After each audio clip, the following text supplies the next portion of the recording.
we had to get started on the scheme. So, to take this up again, remember I talked about the big mills of Manchester. Well, here they are on the other side of one of the canals. This is the main estate.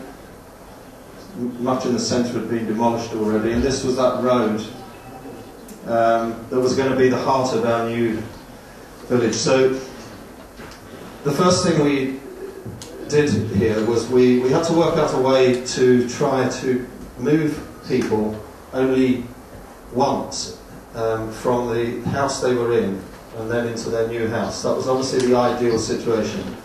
We didn't want to move somebody from their old house, demolish it, then build a new one, then move them back in, because you lose that kind of community sense when people move out, and it's very disruptive moving home. So the other thing we thought was that if we start by making houses, there's an unfairness to that, in that the first people that get a house have a new house before the last people. And we felt that we needed to add something for everybody in the beginning, so that everybody in the community can see there's something very positive happening in their place. So for that and some other reasons, we managed to get money out of central government, and it's always good if central government offer you money to take all of it all at once. Don't save some for the future, because governments change their minds. So when government offer you money, you say thank you, I'll have that, and then get on with it. So what we decided to do was we would make the new street, remake the street, we would make the park, we would make the water. That would also give it time to grow, the park to mature and to grow. But it meant, as soon as we'd done that, the whole community then had got something, and they could see actually that we meant business. These people were angry because people for years had been saying to them, oh yeah, we'll make your houses better, and nothing had happened. So for all sorts of reasons, it's really important to, and these were some of their concerns. When you talk to people and say, what is it you're worrying about? Those are the kind of things they're worried about. So this is what that street became. Instead of being a road just for vehicles, it became a street that's actually pedestrian priority. The whole of this space is people on foot have priority over. You can drive through here, but you have to drive in this area. You can park in here. These rocks were just there temporarily because we found them when we were digging the site. And you remember I said we couldn't take anything away, so temporarily we had them there. And we made a street which had quality to it, that had some real essential quality to the place, actually, that referred back to the canals. This pattern on here is quite a rare plant. It grows in those canals locally, so we've kind of embedded it into the place. And then eventually, that was the first area that was finished, was Old Mill Street, and the theme of the place is that you should have a party when you've got something to celebrate. And it's an important thing. There's big projects, they take many years to do. It's not complete yet, it's still rolling along on site. If you wait to the end to have a celebration, well, some of the people may have died or moved away by then. So you need to celebrate your wins as you go along. And that's been a regular theme in Nью-Айлингтон. And the great thing about this new street is you can have a party on it easily. There's not lots of stuff in the way. You just stop the cars for a day, and you just put some marquees up and put some tables out and eat and drink and play. And performers come along, bands come along, all pay for free.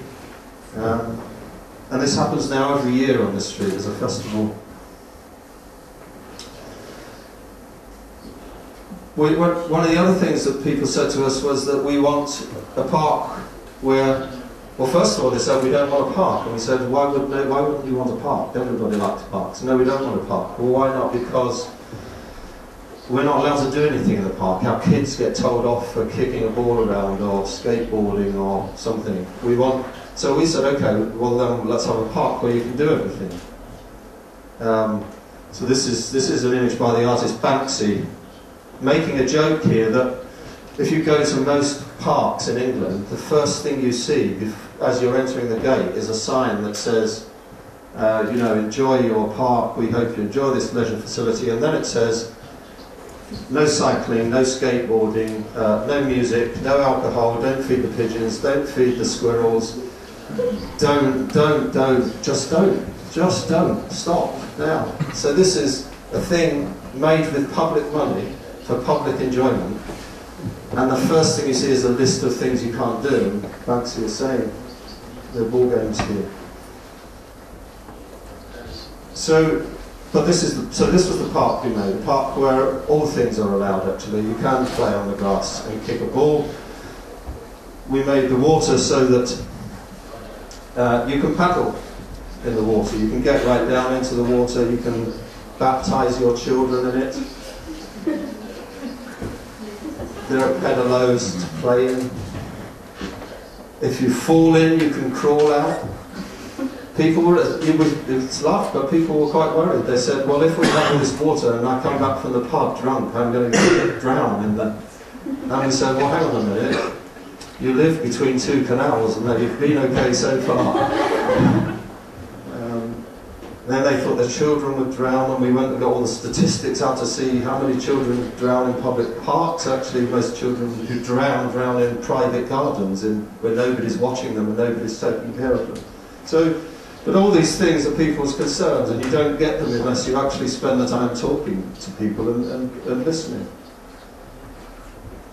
And we wanted stepping stones. People said, we want to get out and play in the water. So you can imagine the city officials find this quite disturbing, that we should put things out in the middle of water which are encouraging children to run out on them. And we said, well, that's what people do. That's normal. It's not a freak activity.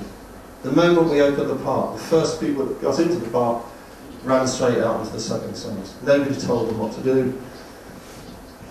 So this was a lot of this work as well, when you're talking to communities, is actually about stripping off a lot of the kind of minor oppression and inhibition that we get over time, that we can't do anything, it's all too dangerous. And even my daughter, who was about 13 at the time, the first time we walked in there, just ran straight out onto here, because you can't resist it actually, it's such a fun thing to do. And knitted jumpers for the trees. Not that you might use these in your climate actually, they're not very much used to us. And of course it became, and it is, a great place for celebrating, so the park has become the centre for when we have something to celebrate, and that's where we do it. And then just a couple of little stories to finish off the session, but to show some of the important bits about those conversations we were having. So in one of the conversations, when the developer was talking to one of the women that lived there for a long time, her son Kevin was in the room. This is Kevin here, and he said, "I want to make Ancoats cider." Ancoats is the sort of area that we're in. Cider, you know, alcohol made from apples. And he was kind of partly joking, and we said, "Well, okay, you really want to do that?" Yeah, I do. So he said, "Right, well, you have to promise us. You have to promise that you will look after it. We'll make you an orchard and we'll get you the stuff to make cider, but you have to promise to do it." So that's what happened. So we planted some apple trees and we collected the apples and we took Kevin to this man who was an expert in cider making, and he showed Kevin how to mash the apples, how to get bits of wood and squash the apples together into a press. And I think it was 2008, we had the first cider cane. The first Ancoats cider was bottled and drunk.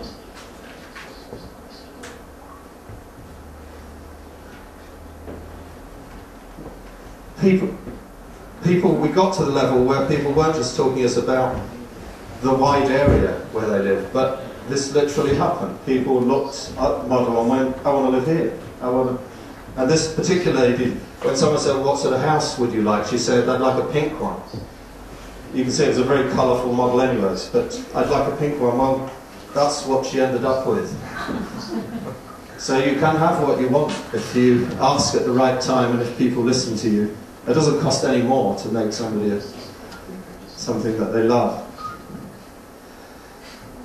The residents chose the architect that they wanted to work. This is the first of the housing schemes. They had a list of 6 architects. They met all of the architects. They talked to them. They didn't choose a scheme. They talked to the architects and got to know them and decided which ones they trusted and who they thought would listen to them. They chose this architect. The architectural practice is called Fashion Architecture Taste, or FAT for short. And this was the idea. This was their sketch of it. Here's the real thing made. It looks a bit kind of outlandish, but actually the houses are very simple things in a way. They have nice big windows, they have courtyard spaces, they're very straightforward inside, but there's something about the people actually wanted to show a kind of exuberance. They were coming out of those, you remember those terrible, nasty houses that they were in earlier. They said, we'd like a street like this, not a street full of cars and little narrow footways for us to walk on and wide roads. We want a street like this. That's what we made for them. They wanted a stegosaurus. This is a joke just for English people, because this plant is called a hedge, and it's a dinosaur, so it's a hedgeosaurus. That's not very funny even in English, actually. But there he is, finished. And somebody having some fun with him. And so another party has to happen. Again, a street that's really easy to use for social activity. It doesn't look like you're sitting in the middle of a road. It doesn't feel as though you're in a kind of unpleasant... But you can drive all over this. You can drive the dusty rubbish cart comes down here every week, and it's a very practical, functional place, but it doesn't look like a... It looks like a place where people can live and enjoy themselves, rather than looking like a piece of corporation city road. Yeah, sun's always shining in Manchester, as you can see, despite the fact that we have this much rain a year, which actually that much rain is 3 meters of snow, if you want to know how much that is. And these two, when all the construction workers were on site, they need feeding every day, and breakfasts and lunches, and these two ladies who lived on the site said, we want to open a cafe in the area. So the developer and the client bought them this van, and they opened this chipper van. Another bit of English joke, because James Bond's theme is License to Kill, so they wanted to call themselves License to Grill. What sad people we are, really. Some more houses, very simple again, many of the same characteristics actually, if you look. Large windows, private spaces, courtyards, but these much less exuberant, but nevertheless really nice houses, and simple houses. Interesting that people didn't come out and say they wanted mansions built for them. They just want a decent place to live, actually.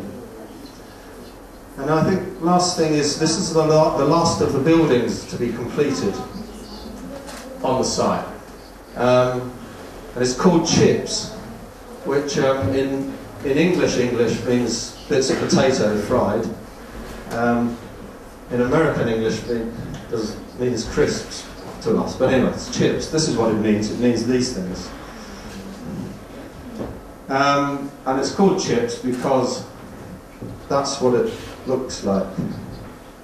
There it is, complete. This is the Ashley Canary. Remember the image I showed you at the beginning saying there was a very nice place? Well, this was that place. So now it has this residential block on it. There's a mixture of private flats in there, but also affordable housings, we call them. So social housing in there. Bridge into the new canal area. Chips. I promise this is the last of the week English jokes, but in England, if a child looks like its father, you say it's a chip off the old block. So this is the daughter of the developer. This is a complex joke, but nevertheless worth having once you've got right the way through to the end of it. And most importantly, really, this is what you're aiming for. When I said at the beginning, you know, you're looking for the strengths and the positives of the place. Of course, these people aren't happy every day and every minute of every day, but that's what you're aiming to do between you, is try to, for all of us, to try and build on the strong parts of the site. And I'll just finish, I'll just read you a little bit, I'm not going to go through this, but the developer, the guy I pointed to who thought it was raining on the day I thought it was sunny, he said this at the end, and, which I think was quite bold for a developer to say. We were working with local residents who were to be rehoused and whose community would change forever when our work was done. In the early days, we were naive and we believed that everyone would be delighted to swap their neglected, though generous council house for a more modest urban splash flat. Wrong. Naive, insulting and dangerous. We learned on the job and we learned quickly. Listen, don't assume. Now that's quite a big thing for a developer to reflect on afterwards. In fact, he reflected on this almost only a month or so into the work, where as much as we were quite sensitive to all of these things, we had to learn very quickly how to listen to the local people. These were houses for them, not for us. Kevin's Ancoat cider is one tiny example of the way we went about working with listening to and acting upon the views of the local community. And at each point they had a meaningful input into what was to happen in the area. From the selection of the architect for their house to the name of the area. They chose the name Nью-Айлингтон because when we dug out the historic maps, the area had been called Islington. And they wanted to get rid of this 20th century name that had been landed on them, and they decided to call themselves Nью-Айлингтон.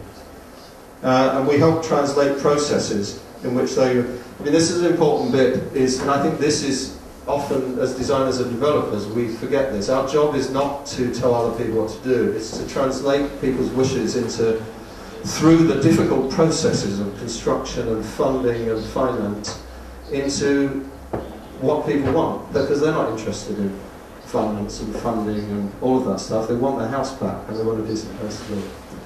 So I think that's a good point on which to end, and that's probably my time anyway. Thank you for listening.